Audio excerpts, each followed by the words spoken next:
I don't think I feel any differently from when I was completely unknown and writing my second book or my second short story, even back in 1970.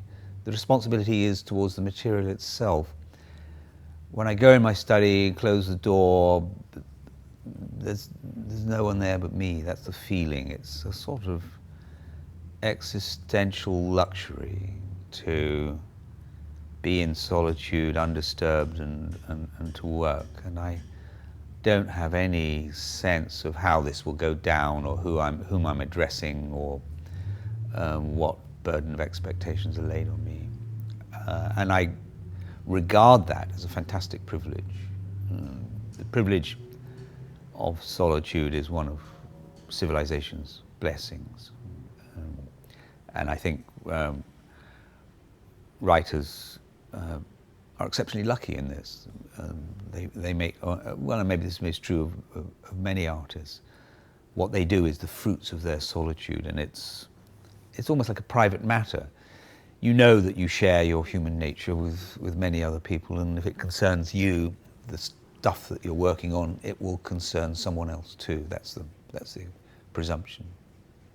The methods of working have been transformed for me by computers. I was an early adopter, as they say, of word processing back in the early 80s. And I've always thought of it as a much more sensual way of working than the clattering of a mechanical typewriter. And I've always thought of word processing as more allied to working in longhand and than ever the typewriter was. I still naively love the way in which a piece of writing can be held in the memory of a machine, unprinted out, still held there like some intention in your own mind. I love the privacy of that. So that has changed the way I work, but that's merely a technical matter. I think that when I began writing in the early 70s, I was much more tentative. I think I was less engaged with the world. I think my early work was rather claustrophobic, rather terrifying, extremely dark, as if I was pursuing phantoms and ghosts that I was never quite sure where they came from.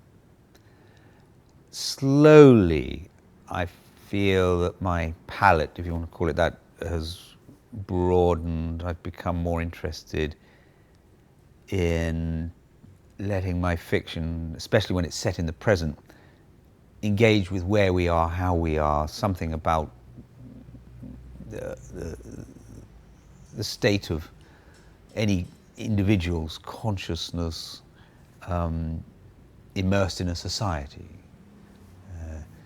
So that's involved a little more research. Not all the time, not all novels, but yes, I feel a little more engaged with the world than I did back then. And I think back then in the 70s, I was caught up in a kind of aesthetic which I'd absorbed unconsciously, which was, if I had to use any word, it would be existential. I thought of fiction as a sort of an enclosed bubble that was its own world, that drifted independently of time and history, place. I like to set my stories without naming where they were happening or when they were happening. Now I have no reluctance about that at all. For that reason, I like the American novelists, especially that generation of Roth and Updike and Bellow, who are so fully engaged to give you how it is to be in the 20th century or the 21st century. So I think that's probably the most important change.